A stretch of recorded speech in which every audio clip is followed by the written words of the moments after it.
Hello friends, welcome to शिक्षा ज़िंदगी। मैं हूं आरपी और मैं आप सभी को स्वागत करता हूं फिर से एक बार शिक्षा ज़िंदगी पे।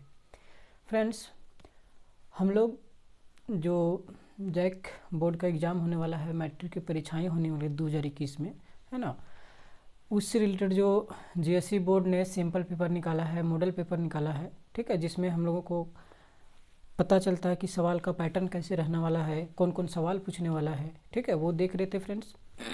और हम लोग क्या कर रहे थे, साथ साथ में जितने भी सारे क्वेश्चन थे उसको हल कर रहे थे, है ना। मैथ स्पेशल अभी मैथ सब्जेक्ट का हो रहा है फ्रेंड्स, फिर अगले सब्जेक्ट का आएगा, फिर अगले सब्जेक्ट का आएगा, इस तरह से कर करके आएगा। तो फ्रेंड्स, उनमें से हम लोग 20 क्वेश्चन देख चुके थे सिंपल पेपर का, मॉडल सेट का। अब हम लोग अगला क्वेश्चन देखेंगे फ्रेंड्स, है ना। चलिए, क्या बोल रहा है, एक प्राकृतिक संख्या का अभाज्य गुणनखंड उसके गुणनखंडों के क्रम को छोड़ते हुए होता है। कैसा होता है फ्रेंड्स, सबको जानते हैं, अद्वितीय होता है। तो सर समझ में नहीं आया कैसे होता है, ठीक है। देखो, एक प्राकृतिक संख्या हम लोग एग्जाम्पल ले लेते हैं फ्रेंड्स। जैसे मान लेते हैं, ले लेते हैं यहाँ 36, बाद के मतलब कोई भी ले लेते हैं, इसको समझने के लिए अच्छा से ले लिए एग्जाम्पल। तो 2 से 18 बार में, 2 से 9 बार में और 3 से 3 बार में। 36 का अगर अभाज्य गुणनखंड किए फ्रेंड्स तो आया 2 × 2 × 3 × 3, ठीक है। यही 36 को यदि हम अभाज्य गुणनखंड को बोलता सर हम 2 से पहले नहीं करेंगे, 3 से करेंगे, तो बोलोगे करो। 3 × 3 3 दूनी 6, 12 बार में, 2 6 12, सॉरी फिर 3 से करता, 3 से ही कर दो, क्या फ़र्क पड़ता है, 3 से करोगे तो 3 चौके 12, फिर 2 दूनी 4, ठीक है। फिर बोलेगा सर हम 3 से तो करेंगे, है ना, सॉरी यहाँ पे लिखते हैं। फिर यहाँ 36 को फिर से एक बार करते हैं, 3 से करो, तो 3 से करोगे तो कितना बार में जाएगा फ्रेंड्स, 3 × 3 और 3 दूनी 6, 12 ये 36 हो जाएगा। फिर को बोलेगा सर हम फिर 2 से करेंगे, कर दो भैया, कोई दिक्कत नहीं है। फिर को बोलेगा सर फिर 2 से करेंगे, चाहे 3 से करते हैं, 3 दूनी 6, ठीक है। समझ में आ रहा होगा। अभाज्य गुणनखंड का मतलब क्या होता है फ्रेंड्स, अभाज्य संख्याओं से क्या कर दो, खंड कर दो। बात समझ में आ गया। इसमें क्रम का ध्यान नहीं रखना पड़ता है कि सर पहले 2 से करे कि पहले 3 से करे कि पहले 5 से करे, ऐसा कोई टेंशन नहीं है, किसी से भी पहले कर सकते हैं, बस सिर्फ अभाज्य संख्या होना चाहिए जिससे हम लोग गुणनखंड कर रहे हैं। बात समझ में आ रहा है। तो देखो, तो 36 कैसे लिखा गया, 2 × 2 × 3 × 3। यहाँ 36 का अभाज्य गुणनखंड लिखा गया 3 × 2 × 3 × 2। यहाँ 36 का अभाज्य गुणनखंड निकल गया है, और इसको कैसे लिखेंगे, 3 × 3 × 2 × 2। देखो, तो यदि हम इसका अभाज्य गुणनखंड 36 का अभाज्य गुणनखंड कर रहे हैं तो एक ठो ये आ रहा है, एक ठो ए आ रहा है, ये वाला, है ना, और एक ठो ये वाला आ रहा है। तो जरा बताओ तो फ्रेंड्स, का ये तीनों चीज़ अलग अलग है फ्रेंड्स। 36 का ही एक गुणनखंड है, एक तरह से 2 × 3 × 3, यानी कि 2 को गुना कर रहे हैं, फिर 2 3 को गुना कर रहे हैं, 36 आ रहा है। यहाँ 2 3 को गुना कर रहे हैं, यहाँ 2 2 को गुना कर रहे हैं, तो 36 आ रहा है। यहाँ 3 × 2 × 3 × 2, फिर यहाँ भी 2 3 और 2 को गुना कर रहे हैं, 36 आ रहा है। तो बताओ तो ये सब गुणनखंड क्या अलग अलग है? बोलेंगे नहीं सर, सिर्फ ये सब क्या है, सिर्फ एक ही गुणनखंड है। फर्क कहाँ है बोलोगे तो फर्क क्या है सर, फर्क है कि इसमें जो संख्या आया है ना फ्रेंड्स, वो संख्याओं का क्रम बदल चुका है। यहाँ पहले 2 से किए हैं, है ना, पहले 2 आ गया है, यहाँ फिर 2 आ गया है, यहाँ 3 आ गया, फिर 3 आ गया, यहाँ पहले 3 आ गया, फिर 3 आ गया, यहाँ 2 आ गया, यहाँ 2 गया, यहाँ 3 आ गया पहले, फिर 2 आया, फिर 3 आया, फिर 2 आया। को बोलेगा सर पहले हम 2 को लिखना चाहते थे, लिख दो भैया, फिर 3 को लिखना चाहते थे, लिख दो भैया, फिर 2 को लिखना चाहते हो, लिख दो भैया, फिर 3 को लिखना चाहते, लिख दो। क्या फ़र्क पड़ता है, 3 दूनी 6, 6 3 18, 18 दूनी 36, 36 ही है। तो यदि हम लोग क्रम को छोड़ दें, क्रम को ध्यान नहीं रखें, क्रम का ध्यान नहीं रखें, तो किसी भी प्राकृतिक संख्या का जो अभाज्य गुणनखंड होगा ना फ्रेंड्स, वो सिर्फ और सिर्फ क्या होगा, एक ही अभाज्य गुणनखंड होगा, अद्वितीय होगा, जो दिख रहा होगा। देखो तो ये अभाज्य गुणनखंड है, ये अभाज्य गुणनखंड है, ये अभाज्य गुणनखंड है ना, और ये तीनों का मान क्या अलग है, नहीं, एक ही है ना, बस सिर्फ संख्याओं का क्रम क्या है, बदल गया है, ठीक है। तो यदि बोलता है एक प्राकृतिक संख्या का अभाज्य गुणनखंड, उनके गुणनखंडों के क्रम को छोड़ दें, क्रम पर ध्यान नहीं दें कि 2 आ रहा है पहले 3 आ रहा है, तो जो जितने भी गुणनखंड होंगे, अभाज्य गुणनखंड जितने भी होंगे, वो क्या होंगे फ्रेंड्स, अद्वितीय होंगे। बात समझ में आ गया होगा, अब यहाँ तक कोई दिक्कत नहीं होगा, ठीक है, बात समझ में आ गया होगा। चलिए, अब हम लोग आगे बढ़ते हैं अगला क्वेश्चन में फ्रेंड्स, है ना।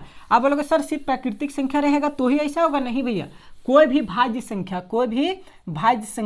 हम लोग सब जानते हैं, जितने भी भाज्य संख्याएं होते हैं ना सर, सभी भाज्य संख्याओं को अभाज्य संख्याओं के गुणनखंड के रूप में हम लोग लिख सकते हैं। बात समझ में आ गया होगा। जितने भी भाज्य संख्या है सब संख्याओं को अभाज्य गुणनखंड के रूप में लिख सकते हैं, और ये अभाज्य गुणनखंड यूनिक होगा फ्रेंड्स, कोई दूसरा अभाज्य गुणनखंड नहीं होगा, सिर्फ और सिर्फ एक अभाज्य गुणनखंड होगा यदि क्रम को ध्यान में नहीं रखें तो। बात समझ में आ गया। क्रम से मतलब नहीं पहले 2 आ रहा है कि 3 आ रहा है, 5 आ रहा है, 7 आ रहा है, अगर ये मतलब ना रखें तो सिर्फ और सिर्फ कितने अभाज्य गुणनखंड होंगे, किसी भी भाज्य संख्या का, किसी भी प्राकृतिक संख्या का सिर्फ और सिर्फ यूनिक होगा, एक होगा, अद्वितीय होगा। बात समझ में आ गया होगा। चलिए, और डिटेल से यहाँ नहीं समझा सकता हूँ फ्रेंड्स, क्योंकि ये थ्योरम से डायरेक्ट रिलेटेड है, क्योंकि यहाँ हम लोग ऑब्जेक्टिव सिर्फ सोल्व कर रहे हैं, तो सिर्फ हमारा मकसद है क्वेश्चन को किसी तरह से हल करना फ्रेंड्स, है ना। थ्योरम जब बताएंगे तो और डिटेल में बताएंगे फ्रेंड्स, और अगर डिटेल में बताएं तो पूरा समय जो है ना 1 घंटा इसी में लग जाएगा, इसीलिए फिर ज़्यादा सारा क्वेश्चन डील नहीं हो पाएगा फ्रेंड्स। हमारा सिर्फ यहाँ मोटिव है किसी तरह सवाल को हल करना। √2 क्या है फ्रेंड्स, सबको जान रहे होंगे, √2 एक अपरिमेय संख्या है।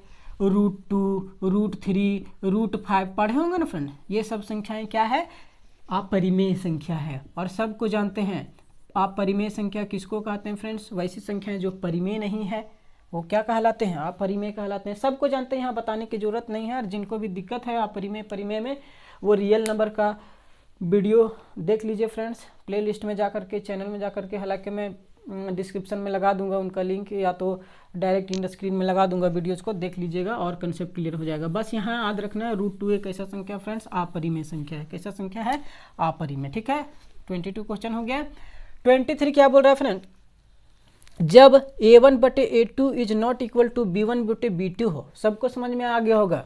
ये किस चैप्टर का फ्रेंड्स, तीसरा चैप्टर का है ना। किस चैप्टर का है, तीसरा चैप्टर का है। 2 चर वाला रैखिक समीकरण वाला है, सबको हम लोग पढ़े हैं। 2 चर वाला रैखिक समीकरण में सर 3 केस होता है ना। वहाँ 2 चर वाला रैखिक समीकरण में क्या होता था, दो चर वाला रैखिक समीकरण दिया रहता था। बात समझ में आ रहा है ना। दो चर वाला रैखिक समीकरण दिया रहता था, और क्या करना रहता था हम लोग को, उनमें क्या करना रहता था, हल निकालना रहता था, x और y का मान निकालना रहता था। सबको पढ़े होंगे, विलोपन विधि, प्रतिस्थापन विधि, है ना। वही चीज़ है यहाँ पर।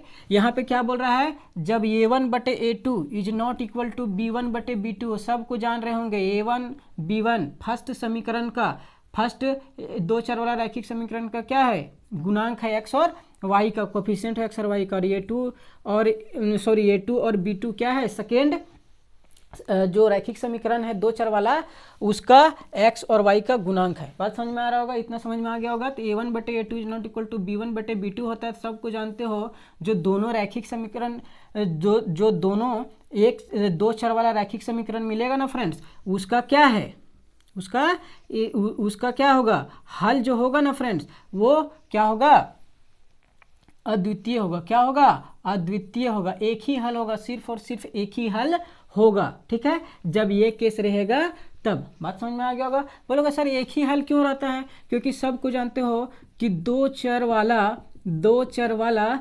रैखिक समीकरण क्या करता है, एक लाइन को रिप्रेजेंट करता है। क्या करता है, एक लाइन को रिप्रेजेंट करता है। जब उसका हम लोग ग्राफ बनाएंगे ना फ्रेंड्स 2 चर वाला रैखिक समीकरण का, तो एक लाइन मिलता है। ठीक है, वो एक रेखा को रिप्रेजेंट करता है। और 2 चर वाला रैखिक समीकरण रहेगा तभी हम लोग हल करके x और y निकाल पाएंगे। सबको जानते हो फ्रेंड्स, यदि 2 वेरिएबल है तो हम लोगों को 2 इक्वेशन चाहिए, 2 समीकरण चाहिए, तभी हल कर सकते हैं, वरना हल नहीं कर सकते हैं। बात समझ में आ रहा है ना। यानी कि अगर बोलेगा 2x + 3y = 5 है, इसको हल करके दिखाओ, तो x का कोई भी यूनिक मान निकलने वाला नहीं है, ना y का कोई यूनिक मान निकलने वाला। बात समझ में आ रहा है। तो बस इतना, अभी ज़्यादा नहीं बताएंगे। बस यहाँ याद रखो कि जब a1/a2 is not equal to b1/b2 होगा, तो उसका हल क्या होगा फ्रेंड्स, अद्वितीय होगा। बोलोगे अद्वितीय क्यों होता है सर, तो अद्वितीय इसलिए होता है सर क्योंकि ये दोनों जो रेखाएं हैं फ्रेंड्स, यानी कि जो दो चर वाले समीकरण को रिप्रेजेंट कर रहे हैं, वो आपस में सिर्फ एक दूसरे को एक ही बार काटते हैं फ्रेंड्स। कितना बार काटते हैं, एक ही बार काटते हैं, इसीलिए इसका हल एक होता है, यानी कि अद्वितीय होता है, कोई दूसरा हल नहीं होता है।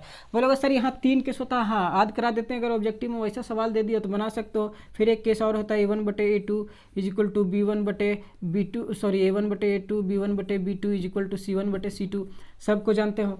तो ये इसमें क्या होता है, अनेक हल होता है। क्या होता है फ्रेंड्स, अनेक हल होता है। इसमें क्या होता है, पहला रेखा दूसरा रेखा पर ही जाता है। जब ग्राफ बनाओगे तो पहला रेखा दूसरे रेखा पे चढ़ जाता है ना फ्रेंड्स। बात समझ में आ रहा है। तो इसीलिए इसमें हर जगह पे समझो काटता है, तो इसीलिए इसमें अनेक हल होता है, और एक होता है a1/a2 is equal to b1/b2 is not equal to c1/c2। तो इसमें कोई हल नहीं होता। क्यों नहीं होता है कोई हल? क्योंकि जो पहला रेखा है वो दूसरा रेखा को कहीं काटता नहीं है। बात समझ में आ गया होगा फ्रेंड्स। बोलोगे ये सब क्यों बता रहे हैं सर, सवाल ये हल करना है, तो इसीलिए बता रहे हैं फ्रेंड्स। मान लो ये केस पूछ दिया, ये केस पूछ दिया, तो वहाँ पे थोड़ा याद रहेगा, खास सर ऐसा भी बताए तो, ठीक है। चलो फ्रेंड्स, हो गया होगा, समझ में आ गया होगा। चलिए हम लोग आगे बढ़ते हैं, ठीक है। तो इसमें क्या होगा आंसर? अद्वितीय। क्या होगा? अद्वितीय। चलो 24 की ओर बढ़ते हैं। बोल रहा है ax² + bx + c = 0 हो तो वितकर d होता है। तो सबको जानते हो फ्रेंड्स, d बराबर होता है b² - 4ac, कुछ है ये, है ना, डायरेक्ट फार्मूला ही है। तो बोलोगे सर b² - 4ac जस्ट पहले लिखा हो। फिर बोल रहा है ax² + bx + c = 0 कहते हैं। देखो फ्रेंड्स, इसको क्या कहते हैं? द्विघात बहुपद। इसका शुद्ध नाम क्या है? द्विघात बहुपद, है ना। द्विघात समीकरण हम लोग बोल देते हैं बोलचाल में, बट वो द्विघात समीकरण नहीं बोला जाता है रियल में। रियल में इसका अगर नाम देखो तो ये क्या होगा? द्विघात बहुपद, ठीक है। तो इसका नाम है द्विघात बहुपद, ठीक है, दो चर वाला बहुपद। यदि b² - 4ac = 0 हो तो मूल होते हैं। सबको जान रहे हो फ्रेंड्स, b² - 4ac यानी कि d, यही ना d है friends, b² - 4ac, b² - 4ac, ये क्या है फ्रेंड्स? d। और ये अगर d 0 होता है फ्रेंड्स, तो सबको जानते हो फ्रेंड्स, जब d 0 होता है तो यहाँ पे क्या होता है? दो वास्तविक हल या तो दो वास्तविक मूल्य मिलता है फ्रेंड्स, और दोनों क्या होता है फ्रेंड्स? दोनों बराबर होते हैं, और दोनों क्या होते हैं? बराबर होते हैं, ठीक है। तो b² - 4ac यानी कि d जब 0 हो तो दो वास्तविक मूल मिलेंगे। बात समझ में आ रहा होगा, और दोनों आपस में क्या होंगे? बराबर होंगे, ठीक है। तो यही चीज़ यहाँ पर ही है। तो क्या है? वास्तविक होंगे कि काल्पनिक होंगे? तो बोलेंगे सर b² - 4ac बराबर जब 0 है तो वास्तविक होगा। बोलोगे सर काल्पनिक मूल कब होता है? तो सबको जानते हो b² - 4ac यानी कि d जब 0 से क्या हो फ्रेंड्स? छोटा हो, सॉरी 0 से छोटा हो यानी कि नेगेटिव हो। 0 से छोटा यानी कि नेगेटिव, 0 छोटा यानी कि नेगेटिव। नंबर लाइन पे 0 छोटा क्या होता है? नेगेटिव। तो जब नेगेटिव हो तो इसमें काल्पनिक दो मूल्य मिलते हैं। सबको पढ़े होंगे, ये बताने की जरूरत नहीं है। और जिनको और अच्छा जानना है, पहला वीडियो देखो मॉडल सेट का, समझ में आ जाएगा, वहाँ और अच्छा से समझाएं फ्रेंड्स, ठीक है। और फिर एक और केस होता है b² - 4ac is greater than 0, is greater than 0 यानी कि 0 से बड़ा हो। बात समझ में आ रहा है ना। तो 0 से जब बड़ा होगा तो दो वास्तविक मूल होगा, परंतु दोनों का मान जो होगा वो अलग अलग होगा, डिफरेंट होगा। बात समझ में आ गया होगा। चलो फ्रेंड्स आगे बढ़ते हैं क्वेश्चन नंबर 27 की ओर। बोल रहा है किसी संख्या की ऐसी सूची जिसमें प्रत्येक पद का सार्व अंतर समान हो तो उसे, सबको जानते हो फ्रेंड्स, समानांतर श्रेणी। अच्छा, गुणोत्तर श्रेणी आप लोगों को पढ़ना है? नहीं पढ़ना है तो सिंपल सी बात है, कुछ भी लिखेगा तो समानांतर श्रेणी के बारे में ही पूछ रहा होगा। बात समझ में आ रहा है ना। तो आंसर क्या हो जाएगा? समानांतर श्रेणी। आप सबको जानते हो फ्रेंड्स, समानांतर श्रेणी में क्या होता है? a1 a2 a3 a4 इस तरह से पद होता है ना फ्रेंड्स, इस तरह से बढ़ते जाता है, और कहाँ तक बढ़ता है? an तक। इसमें सबको जानते हो a1 - a2 बराबर होता है a3 - a2 का बराबर होता है a4 - a3 का। इसी तरह से बढ़ते बढ़ते an - an-1 ये सब क्या होता है? बराबर होता है, ठीक है फ्रेंड्स। सर इसको क्या बोलते हैं? d यानी कि सार्व अंतर। बात समझ में आ रहा होगा, है ना। तो वही बोल रहा है कि किसी संख्या की ऐसी सूची जिसमें प्रत्येक पद का सार्व अंतर, प्रत्येक पद का सार्व अंतर क्या हो? बराबर हो। सार्व अंतर कैसे निकालते हैं? अगला पद माइनस पिछला पद करके, है ना। तो ये सार्व अंतर सब प्रत्येक पद का क्या हो? बराबर हो। तो उसे वैसे श्रेणी को क्या बोलेंगे? समानांतर श्रेणी बोलेंगे, अर्थमेटिक प्रोग्रेशन बोलेंगे। सबको पढ़े हैं, ठीक है, इसमें कोई टेंशन लेने की जरूरत नहीं है। एकदम डायरेक्ट ऑब्जेक्टिव पूछा फ्रेंड्स, एकदम कंसेप्ट से, तो अच्छा से ऑब्जेक्टिव याद कर लीजिए, बहुत काम देने वाला है, ठीक है फ्रेंड्स। चलिए आगे बढ़ते हैं। बोल रहा है सभी त्रिभुज समरूप होते हैं। तो कैसे त्रिभुज समरूप होंगे फ्रेंड्स? बता तो सबको जानते हो, सभी समबाहु त्रिभुज समरूप हो गए। अब देखो, इसे समझने के लिए बढ़िया से समझने के लिए पहले हम लोग समबाहु त्रिभुज और समद्विबाहु त्रिभुज के बारे में जानते हैं, ठीक है फ्रेंड्स। समबाहु त्रिभुज सबको जानते हो सर, वैसे त्रिभुज को बोलते हैं जिसका तीनों भुजा क्या हो? बराबर हो, और तीनों भुजा जब बराबर तो तीनों कोण बराबर, और तीनों कोण बराबर तो तीनों का मान 60-60 होगा। क्योंकि सबको जानते हो किसी भी त्रिभुज के तीनों कोणों का योग 180 होता है, तो 180 भागा 3 यानी कि 60-60। बात समझ में आ रहा होगा। तो समबाहु त्रिभुज के तीनों भुजाएं बराबर होती है, तीनों भुजाएं बराबर होने के कारण तीनों कोण भी बराबर होते हैं, और जब तीनों कोण बराबर होंगे तो 60-60 तीनों कोण हो जाएंगे। ठीक है। समद्विबाहु त्रिभुज क्या होता है? जिसके दो भुजा बराबर हो पर तीसरा बराबर नहीं हो। तो दो भुजा बराबर होने के कारण दो कोण बराबर होते हैं फ्रेंड्स। ये कोण और ये कोण, मान लो ये भुजा बराबर, तो उसके आमने सामने के कोण भी बराबर होते हैं फ्रेंड्स, है ना। ठीक है। और तीसरा भुजा बराबर नहीं होता है। बोलोगे ये सब क्यों बता रहे हैं? ये सब तो जानते हैं। देखो फ्रेंड्स, ये सभी इसलिए बता रहे हैं ताकि आप लोग जान पाओ कि सभी कौन सा त्रिभुज समरूप होगा और कौन सा समरूप नहीं होगा, है ना। इसमें बहुत कुछ कंफ्यूजन होता है, सिर्फ डायरेक्ट बताते हैं समबाहु रट ले तो ऑप्शन रटना नहीं है, समझना है।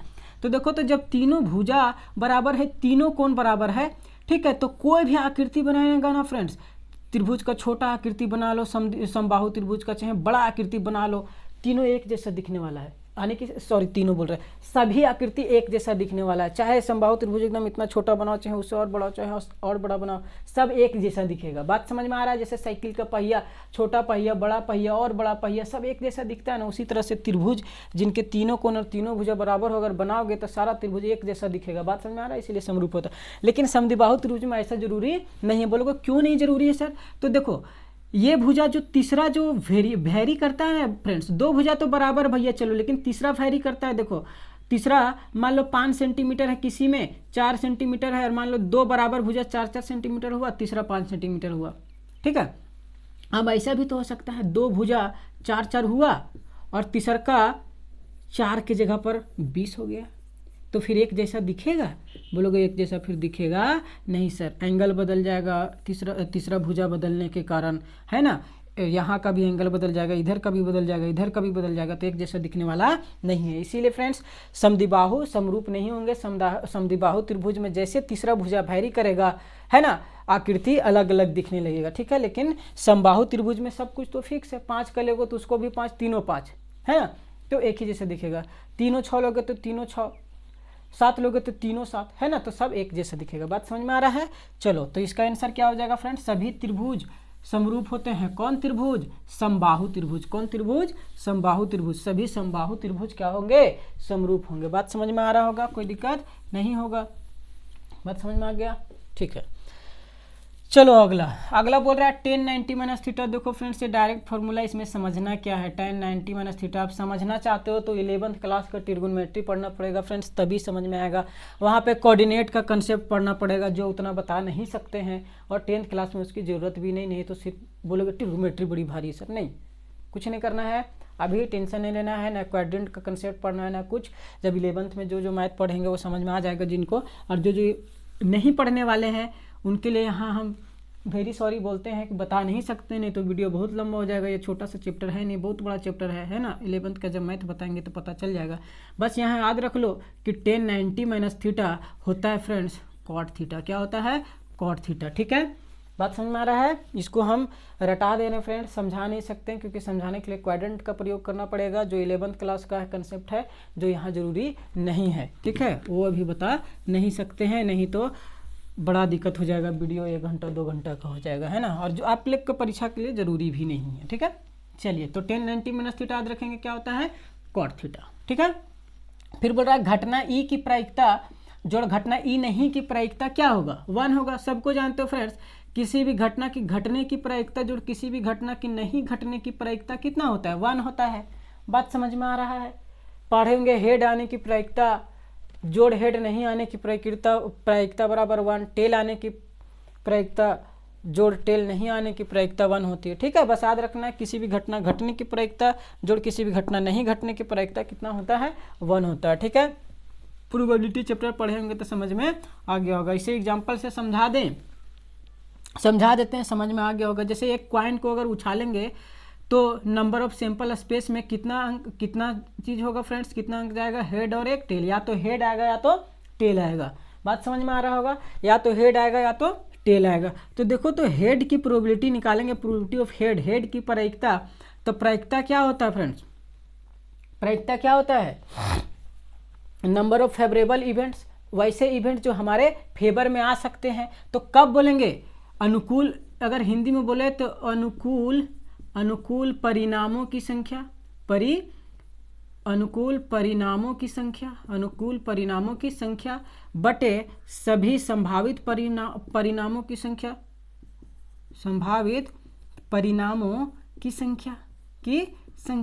बात समझ में आ रहा होगा। प्रोबेबिलिटी यही होता है। अच्छा, इसको जनरल फॉर्मूला लिखते हैं। किसी भी इवेंट की, किसी भी घटना की प्रोबेबिलिटी होता है अनुकूल परिणामों की संख्या बटे सभी संभावित परिणामों की संख्या। तो कब बोलेंगे कि परिणाम हमारे अनुकूल है? बोलेंगे सर यदि प्रोबेबिलिटी ऑफ हेड निकालना चाह रहे हैं, हेड की प्रायिकता चाह रहे हैं, तो बोलेंगे जब हेड आएगा तब हमारे अनुकूल परिणाम होगा, नहीं तो नहीं होगा। बात समझ में आ रहा है? तो कितना है नंबर ऑफ सैंपल स्पेस में? एक ही, या तो टॉस उछालेंगे तो या तो हेड आ सकता है या तो टेल आ सकता है। तो हमारे अनुकूल कितना हुआ? एक ही ना। जब हेड आएगा तभी ना बोलेंगे। संभावित क्या है? कॉइन उछालेंगे तो हेड भी आ सकता है और टेल भी आ सकता है, यानी कि संभावित घटना क्या है? या तो हेड या तो टेल, यानी कि 2 है, तो 1/2। ठीक है। अब बोलोगे सर हेड नहीं आने की प्रोबेबिलिटी भी 1/2 होना चाहिए, तभी तो ऐड करके हेड आने की प्रोबेबिलिटी जोड़ हेड नहीं आने की प्रोबेबिलिटी 1 होगा। बोलेंगे हाँ। तो हेड नहीं आने की प्रोबेबिलिटी अगर निकालना चाहते हैं, टेल की प्रोबेबिलिटी निकाल देते हैं, है ना। अगर टेल आता है मतलब हेड नहीं आता है, यदि हेड आता है मतलब टेल नहीं आता है। तो हेड आने की प्रोबेबिलिटी बोले या तो टेल आने की प्रोबेबिलिटी बोले या तो हेड नहीं आने की प्रोबेबिलिटी बोले, एक ही बात है। तो टेल आने की प्रोबेबिलिटी क्या बोलेंगे? कब बोलेंगे परिणाम हमारे अनुकूल है? जब टेल आ जाए और एक कॉइन उछालेंगे तो टेल एक ही बार ना आ सकता है फ्रेंड्स। तो हमारे नंबर ऑफ सैंपल स्पेस में हेड कितना होगा, टेल कितना होगा? 1 हो। और कॉइन को उछालेंगे तो संभावित कब है, सभी संभावित घटना कौन कौन होगा? हेड और टेल, दोनों में कोई भी आ सकता है। फिर से समझिए, प्रोबेबिलिटी ऑफ टेल क्या होगा? अनुकूल परिणामों की संख्या। तो कब बोलेंगे परिणाम हमारे अनुकूल है? जब टेल आएगा और टेल एक कॉइन को उछालेंगे तो एक ही बार आने की संभावना है ना। बात समझ में आ रहा है? यानी कि नंबर ऑफ सैंपल स्पेस में कौन कौन संख्या है? हेड और टेल। बोलोगे sir number of sample space में कौन कौन जाता है? सबको अभी भी दिक्कत होगा, जान लो। नंबर ऑफ सैंपल स्पेस में वो सारे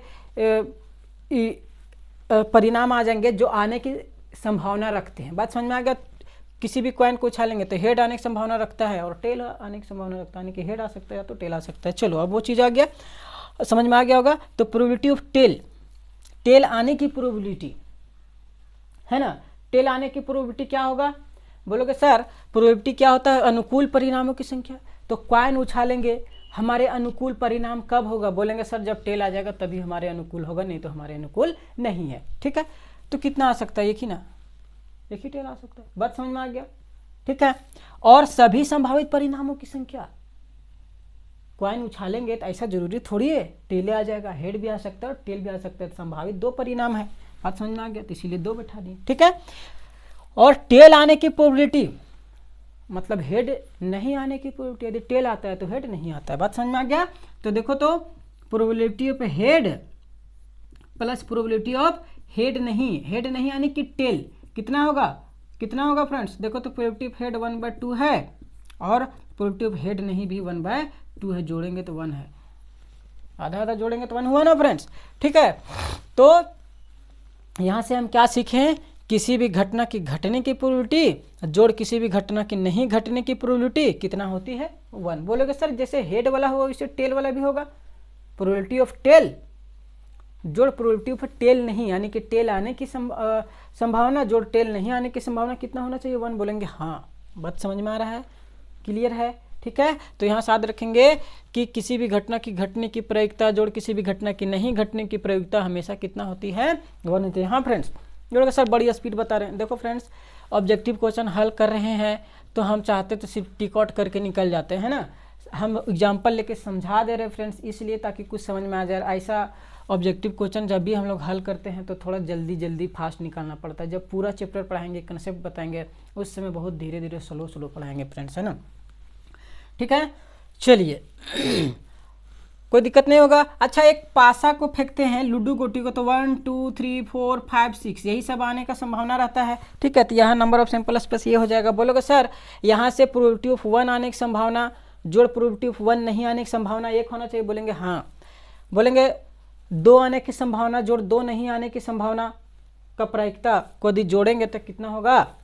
1 होगा। ठीक है। 3 आने की प्रोबेबिलिटी और 3 नहीं आने की प्रोबेबिलिटी को जोड़ देंगे तो कितना होगा 1 होगा। 4 आने की प्रोबेबिलिटी 4 नहीं आने की प्रोबेबिलिटी को जोड़ देंगे तो 1 होगा। 5 आने की प्रोबेबिलिटी और 5 नहीं आने की प्रोबेबिलिटी को जोड़ेंगे तो 1 होगा। 6 आने की संभावना 6 नहीं आने की संभावना है ना, आने की 6 की प्रायिकता 6 नहीं आने की प्रायिकता को जोड़ेंगे तो 1 होगा, है ना। ऐसे ही ना होना चाहिए, ठीक है। हाँ ऐसे ही होगा भी, ठीक है, कोई दिक्कत नहीं है। चलिए तो बस एक ही बात याद रखना आप लोगों को, यहाँ से इतना समझाएं, नहीं समझ में आया तो कोई भी दिक्कत नहीं है। बस सिर्फ एक बात याद रखना है कि किसी भी घटना की घटने की संभावना जोड़ किसी भी घटना की नहीं घटने की संभावना हमेशा 1 होती है, ठीक है। चलिए फिर अगला क्वेश्चन बोल रहा है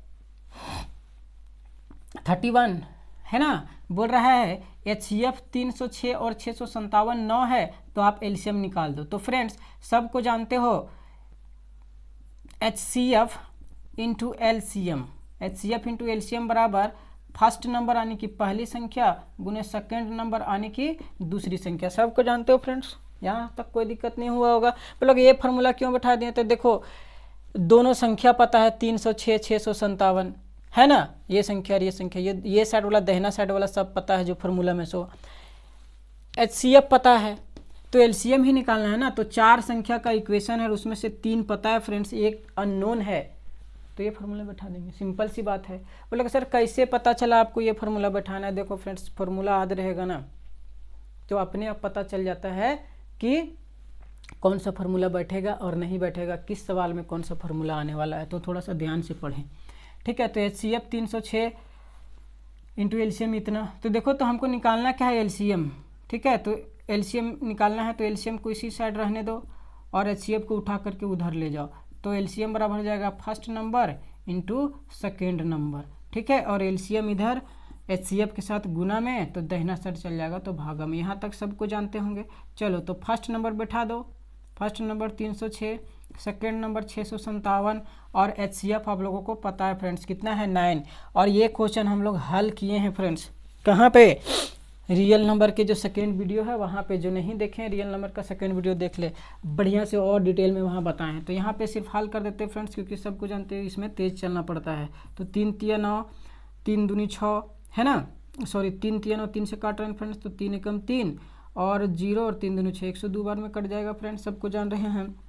फिर 3 से कटेगा कहाँ, 3 तिया 9 और 1 बचेगा, 3 चौके 12, तो यह आ जाएगा 34 इंटू 6 5 37 को आप लोग गुना कर लेंगे, ये शायद आएगा 2 2 3 3 8 या 5 देख लेना फ्रेंड्स, कुछ 5 7 चौक 28 8 आ जाएगा, 2 2 2 3 3 8, ठीक है फ्रेंड्स, यही इसका आंसर आएगा। आप लोग गुना कर लेंगे, गुना नहीं कर रहे हैं समय ज़्यादा लग जाएगा इसीलिए, और गुना तो जानते हैं करने की क्या ज़रूरत है।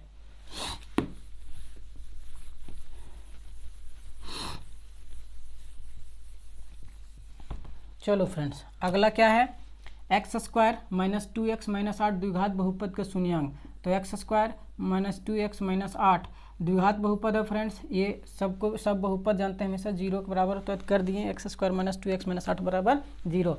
इसका शून्यांक निकालना है, क्या निकालना है फ्रेंड्स, शून्यांक। और हम बोले शून्यांक क्या होता है, किसी भी बहुपद में जो वेरिएबल होता है उसका जो मान निकलता है उसी को शून्यांक बोलते हैं, ठीक है। तो यहाँ द्विघात बहुपद है इसीलिए इसमें कितना शून्यांक निकलेंगे, 2 शून्यांक निकलेंगे, यानी कि x के 2 मान निकलेंगे। सबको जान रहे हैं।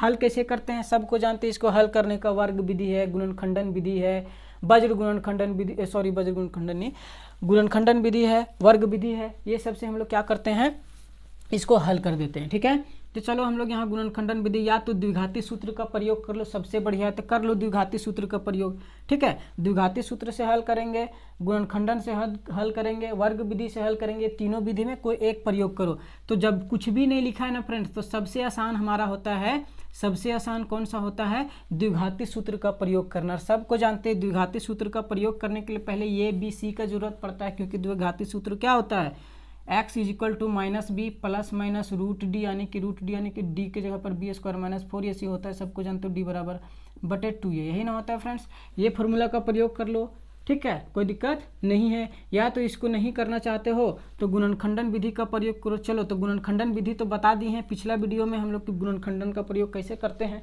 ठीक है। तो यहाँ पे हम लोग द्विघाती सूत्र को बता देते हैं। तो द्विघाती सूत्र का प्रयोग करने के लिए सबसे पहले हम लोगों को क्या करना पड़ेगा फ्रेंड्स, ये BC निकालना पड़ेगा, क्योंकि फार्मूला में ये BC दिख रहा है। तो ये क्या था फ्रेंड्स, सबको जानते हो x² का जो कोफिशिएंट होता है ना सर, उसको ए बोलते हैं, एक्स कोफिशिएंट को बी बोलते हैं और कांस्टेंट पद को सी बोलते हैं। तो तुलना करो a x square plus b x plus c से, तुलना कर दो। जब तुलना करोगे फ्रेंड्स तो ए बराबर देखोगे 1 निकलेगा, बी बराबर देखो तो यहाँ प्लस है और यहाँ माइनस है, तो बी बराबर कितना निकलेगा -2। आई होप सबको जानते होंगे तुलना कैसे किया जाता है, ठीक है।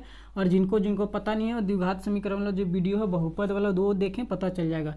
और सी बराबर क्या होगा फ्रेंड्स -8, क्योंकि यहाँ प्लस में है, यहाँ प्लस करके ना तुलना करेंगे, यहाँ प्लस में तो सबको प्लस करके तुलना करेंगे। तो यहाँ प्लस करने के लिए क्या हो जाता है फ्रेंड्स, प्लस -2 प्लस -8 है ना, तो इसीलिए सी बराबर क्या निकल जाता है -8। अच्छा चलो एक बार बता ही देते हैं ना, नहीं तो बोलोगे सर नहीं बताएं।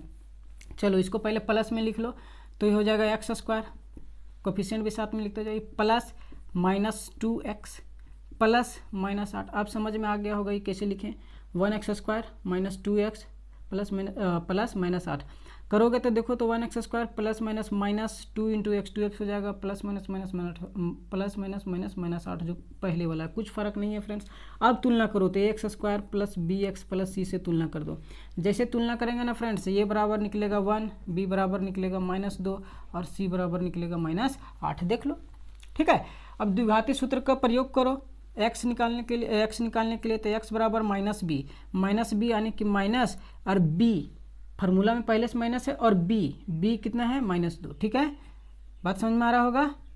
प्लस माइनस √d यानी कि b स्क्वायर यानी कि -2 का स्क्वायर, ठीक है, -4 a यानी कि 1 और c यानी कि -8, समझ में आ गया होगा, बटे 2 इंटू a कितना है फ्रेंड्स, ये यहाँ से दिख रहा होगा कितना है 1, ठीक है, बात समझ में आ रहा होगा। तो माइनस हो गया प्लस यानी कि 2 हो जाएगा फ्रेंड्स, ठीक है, प्लस माइनस यहाँ से करोगे फ्रेंड्स तो हो जाएगा -2 का स्क्वायर सबको जान रहे हो 4 और ये -8 हो जाएगा फ्रेंड्स, ठीक है, माइनस प्लस हो जाएगा फ्रेंड्स, और 8 चौके ये 32 हो जाएगा, ठीक है, और बटे 2 ये करोगे तो हो जाएगा 2 प्लस माइनस 32 और 4 36 हो जाएगा फ्रेंड्स, बटे 2, ठीक है। यहाँ पे अब आगे बढ़ते हैं, द्विघाती सूत्र के नीचे लिख रहे हैं फ्रेंड्स, आई होप दिख रहा होगा यहाँ पे। तो देखो तो ये हो गया x बराबर 2 प्लस माइनस 36 बटे 2 यानी हो जाएगा 2 प्लस माइनस 36 का रूट निकालोगे तो 6।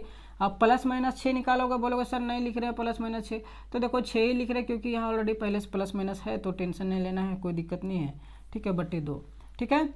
अब देखो तो ये हो जाएगा, अब देखो यहाँ से x बराबर क्या करेंगे, एक बार प्लस वाला लेंगे, बीच में एक माइनस वाला लेंगे, तो x बराबर हो जाएगा 2 प्लस 6 बटे 2 यानी कि 6 और 2 8 बटे 2, काटोगे तो आ जाएगा ये 4, ठीक है। और ये x बराबर हो जाएगा 2, ठीक है, एक बार माइनस वाला लेंगे तो 2 माइनस 6 बटे 2 यानी कि 2 में 6 चला गया यानी कि 6 में 2 चला गया। सबको जानते हो साइन में कोई दिक्कत नहीं होगा, ठीक है, सबको जानते हो जब अपोजिट साइन रहता है तो घटाने का काम करते हैं, ठीक है। तो 2 का प्लस है, 6 का माइनस, इसीलिए अपोजिट साइन है, इसीलिए हम लोग क्या करेंगे घटाएंगे, तो 6 में 2 गया तो 4, और हमेशा किसका साइन होता है फ्रेंड्स, बड़ा का, तो बड़ा 6 है और 6 का साइन माइनस, इसीलिए -4 हो जाएगा, और बटे 2 एक काटोगे तो हो जाएगा -2, बात समझ में आ रहा होगा। तो x का मान 1 निकल गया 4 और x का मान निकल गया -2, यही इसका हल हो गया फ्रेंड्स, ठीक है। देखो चाहो जो गुणनखंडन विधि का प्रयोग करो, चाहो वर्ग विधि का प्रयोग करो, लेकिन मेरा सजेशन यही है, यदि कुछ नहीं दिया हुआ है यानी कि कुछ नहीं बोल रहा है किस विधि से करो, तो सबसे बढ़िया है द्विघाती सूत्र को याद रखो और इसका प्रयोग करो। गुणनखंडन में बहुत लोग यहाँ पे b की जगह पर कितना लाना है वो नहीं ला पाते हैं, गुणनखंड करके कैसे कैसे करें नहीं कर पाते हैं, कैसे ग्रुप बनाए नहीं बना पाते, इसीलिए सबसे बढ़िया द्विघाती सूत्र का प्रयोग करो। गुणनखंडन का इसीलिए नहीं बताएं क्योंकि पिछला वीडियो में गुणनखंडन बता चुके हैं, बहुपद वाला चैप्टर, जिनको दिक्कत है बहुपद वाला देख लें फ्रेंड्स, ठीक है। तो आई होप आप लोगों को जो समझाना चाह रहे हैं समझ में आ गया होगा।